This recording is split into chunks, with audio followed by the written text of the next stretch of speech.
বলেন না যে টেলিভিশনের সাংবাদিকের সামনে এসে প্রবাসীকে তুচ্ছ করে কথা বলেন। আমি জানি ওরা আবেগ বেশি, ওরা আবেগ হলে তো কার আবেগ হবে বলেন তো? 17 বছর বয়সে বিদেশে চলে গেছে ছেলেটা, 17 বছর বয়সে। 3টা বোনের বিয়ের দায়িত্ব ছিল।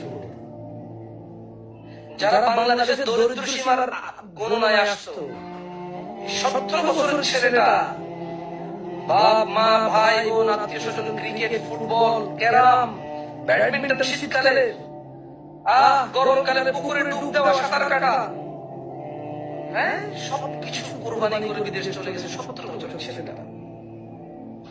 গিয়ে 3টা বোনকে বিয়ে দিছে। যৌতুকের প্রথা ছিল, বোন জামাইদেরকে বিদেশ নিছে। এই 3 জন মানুষ বাংলাদেশের দরিদ্র সীমা থেকে মুক্তি পেয়েছে। এই 3টা মেয়ের ওসিলায় 3টা স্বামী দরিদ্র সীমা থেকে মুক্তি পেয়েছে।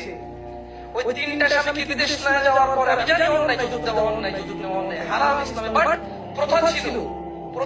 ও বলেছে আমার বোনকে বিয়ে করলে বিদেশ নেব বলেছে। ওই 3টা বোনের হাজবেন্ড বিদেশ যাওয়ার পর 3টা পরিবার স্বাবলম্বী হয়েছে। সে প্রবাসী, ও আদিকে হবে না কে হবে? ওর জ্ঞান কতটুকু? ও আপনার সাথে আপনার মতো হ্যালো কেমন আছেন, আপনি বাংলা বলতে পারেন, একটু পারেন, আমি পারি না, ও তো এভাবে বলতে পারবে না। I'm like বলতে পারবে না তো। ও নোয়াখালী বলে, বরিশাল বলে, ও চাটগাঁইয়া বলে, ও রাজশাহী বলে, ও চাপাই কথা বলে, ও খুলনা বলে, সাতক্ষীরার কথা বলে, ও ঢাকায় কুটি বলে, ও কেরানীগঞ্জ নারায়ণগঞ্জের ভাষায় কথা কয়। ও আপনার মতো কথা বলতে পারবে না তো। 17 বছর বয়সে বিদেশে গেছে। না আপনার মতো ডাক্তার ইঞ্জিনিয়াররা কম বিদেশে যায়।